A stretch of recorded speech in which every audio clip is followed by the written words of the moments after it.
Students, we use the present perfect to refer to events in the past but which connect to the present. Let me explain it in simple words. When we talk about actions or events started in the past and are completed in the present time, so such events, incidents or actions are expressed using present perfect tense. Now look at the board now. In the present perfect tense, we use the helping verbs has or have with past participle form of the verb. So look at the sentence structure. How do we use has or have in present perfect tense? In present perfect tense, first person singular, that is I, we use have. I have worked, right? Past participle form, worked. And work, as you can see, we have added ed, so it's a, do you remember, it's a regular verb. The plural form of first person is we. With we are also going to use have. We have worked. You have worked. With third person singular in present perfect tense, we always add the helping verb has with the main form of past participle form of the verb. So you need to remember he has worked, she has worked, or it has worked. Third person singular always goes with has and past participle form of the main verb, and again with they we use have. They have worked. So in present perfect tense we always use past participle form of the main verb with the helping verbs has or have. Now students, let's discuss the most common uses of present perfect tense. The first use is that we use it for our experiences. We use the present perfect to talk about our experiences up to now. Up to now means up to till the present time.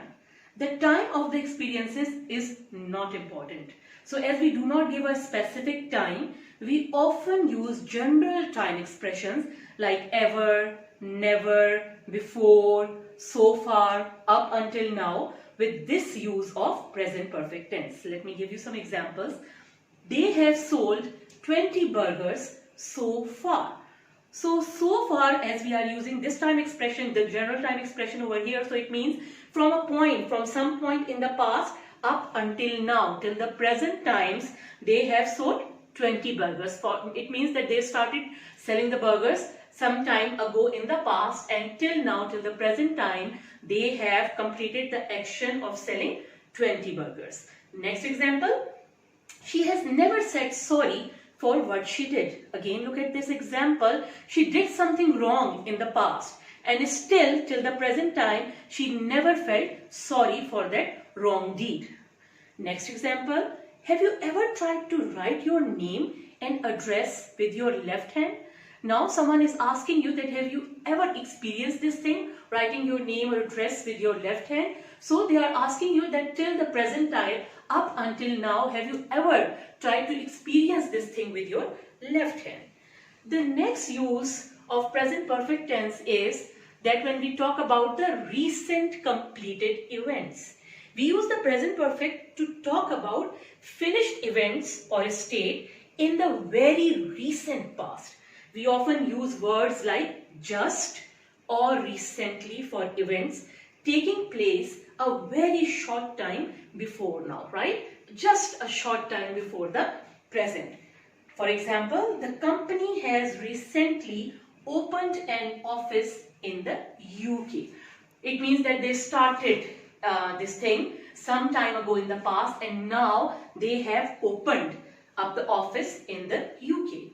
I have just come back from a week in Spain. It means some time ago I was in Spain, and now right at the present time I am back to my country, to my homeland.